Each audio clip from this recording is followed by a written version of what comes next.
Eu falei agora há pouco com uma figura central de todo esse processo, o senador Delcídio do Amaral. Uma conversa franca com mais revelações. Delcídio se prepara para dar nomes de outros políticos de vários partidos envolvidos nesse grande esquema de corrupção do Brasil.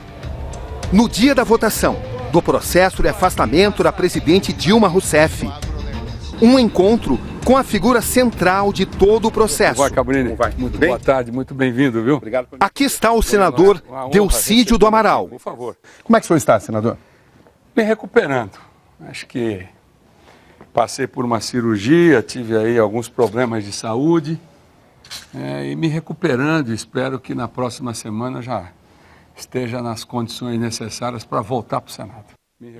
Ele está hospedado na casa de seu irmão, na capital paulista. A votação do pedido de impeachment não diz respeito à delação do senador Delcídio, mas sim a crime de responsabilidade. Entretanto, sem a participação, sem a delação do senador Delcídio, não teríamos chegado a este ponto. Senador Delcídio Amaral, foi aprovado hoje o pedido de impeachment da presidente Dilma Rousseff. O senhor está feliz com isso? O impeachment é sempre um processo traumático. Sem a sua participação, esse impeachment teria sido aprovado, o seu pedido? Eu acho que o meu processo foi um processo que foi o que acelerou isso, que foi realmente o primeiro grande passo para o impedimento. Como é que o senhor vai ficar para a história? Como um herói ou como um delator, como um traidor? Não. Eu acho que só pelo fato de eu ter compromisso com a verdade e ter enfrentado e ter tido a coragem, inclusive, de falar sobre o presidente Lula, sobre a presidente Dilma. O impeachment da presidente Dilma Rousseff chega agora ao Senado. Qual vai ser seu voto? Meu voto é pelo afastamento dela agora em maio, né? E pelo impeachment, não tem dúvida nenhuma. Por quê? Disso. Até pela minha posição. Eu assumi uma posição muito clara e de muita coragem, né? Porque eu enfrentei o governo, enfrentei o ex-presidente Lula. Eu tenho um lado. Até que ponto o senhor pode ser cassado antes da votação? Esse o tempo vai dizer, porque tem toda uma liturgia, né? Num processo de cassação. Mas eu estou preparado também. O senhor teme ser cassado? Na verdade é o seguinte, eu tenho uma defesa muito consistente. Até que ponto a presidente Dilma Rousseff pode se salvar no Senado? Acho muito difícil. No Senado Federal, nós já temos os 41 votos já, para que ela venha a ser afastada. E ela sendo afastada... Por 6 meses. Ela não vota mais. É muito difícil.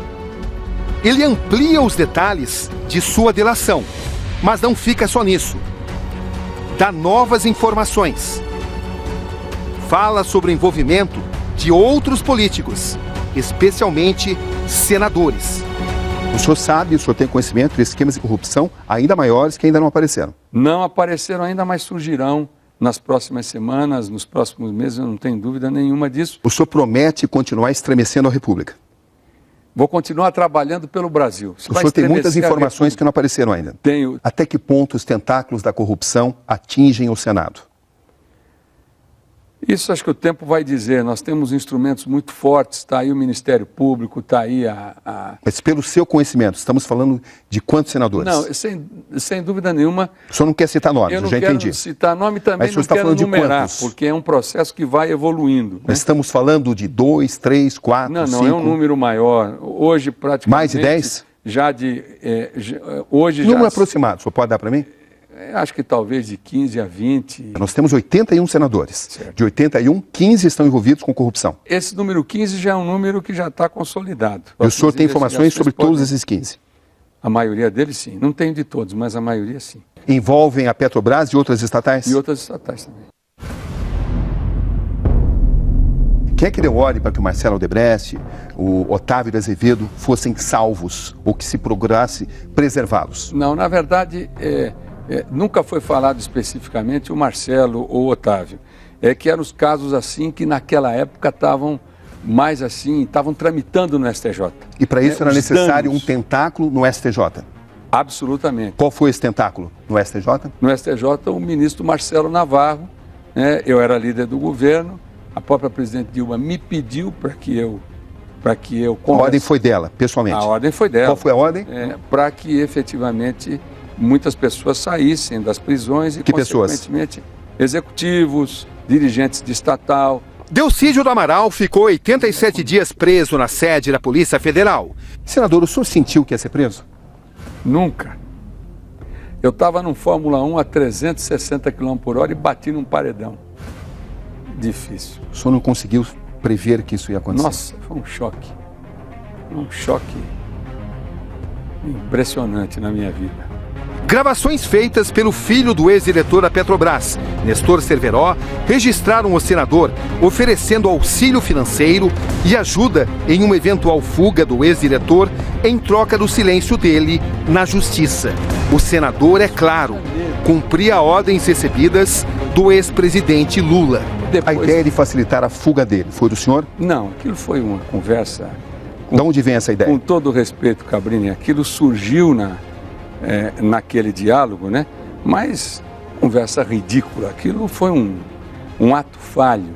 O senhor ofereceu 50 mil mensais para que ele não fizesse essa delação? Na verdade, o que aconteceu? Fruto até do aperto da família, das dificuldades, eles pediram recursos para bancar o trabalho dos advogados. E assim nós fizemos. Em troca do silêncio dele? Em troca do silêncio dele. O senhor cumpria ordens do presidente Lula? E eu estava cumprindo ordens. Qual foi a ordem que o senhor recebeu do presidente Lula? Senhor, ajude o Zé Carlos Bunlai. Ajudar significava o quê? Significava basicamente evitar que ele fosse delatado. Blindá-lo. Né? Ou que ele fosse, melhor dizendo, blindado e, consequentemente, não fizesse parte da delação do Nestor Cerveró.